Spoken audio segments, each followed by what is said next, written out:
900,000 more on sick or in some way incapacitated who can't work. That's 2.8 million now. So you think that's such a significant amount on that number of 2.8 million, that the projections could be up to 4.3 million by the end of Parliament.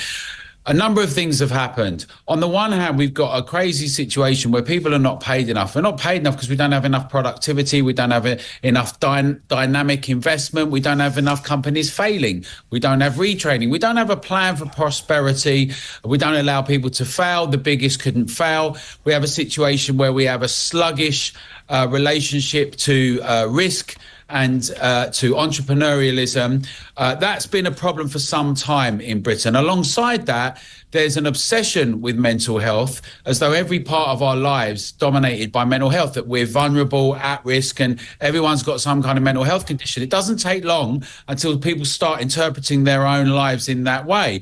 But where the crucial question also comes in is that if you can't earn good enough money, and there isn't an incentive, and it is partly economic, that you can't then it actually pays you better to be on the combination of benefits. That's a terrible situation for us to be faced with, that people can't have a productive life. Work gives a lot of meaning to people's lives, our daily interactions. It's a really important thing. It's been devalued in many ways over the recent years, not least with lockdowns and putting everyone, forcing them to stay at home and shutting the economy down.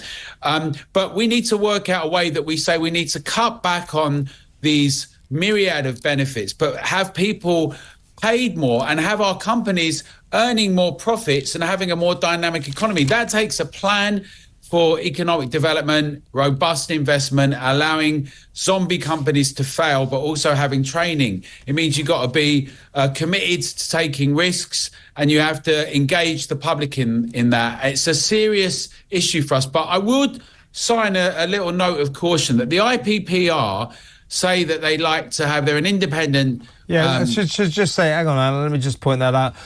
What Alan's talking about is this is a report. We're talking about the results of a report by the think tank, the Institute for Public Policy Research, the IPPR. Carry on, Alan. Sorry. Yeah. So the IPPR, in its overview, says it wants us to have a greener type of world and experience. And it says one of the ways to deal with this could be a way of intervening in the family, in at work, and in different areas of life. Now, we've seen quite a lot of interventions around people's choices, and I'm concerned, Kevin, that, again, this becomes a situation where there will be interventions in individuals' lives, more nannying, more limits, more restrictions, rather than really taking this situation fully on. The difficult question, right? Thrashing out those ideas. There used to be raging debates. You could have been a Keynesian, you might have been into Milton Friedman, you might like Margaret Thatcher, or you might like Tony Benn, but big raging discussions about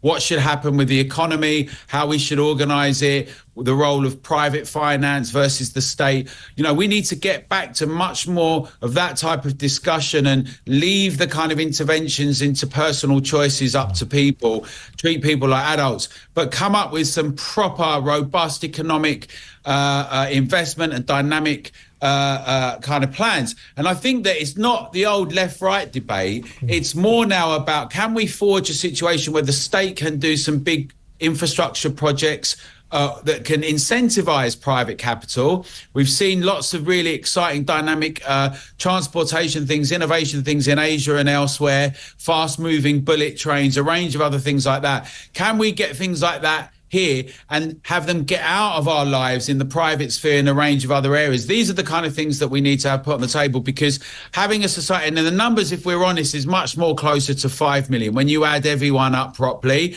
who currently is not working. And that speaks volumes about society. Yeah.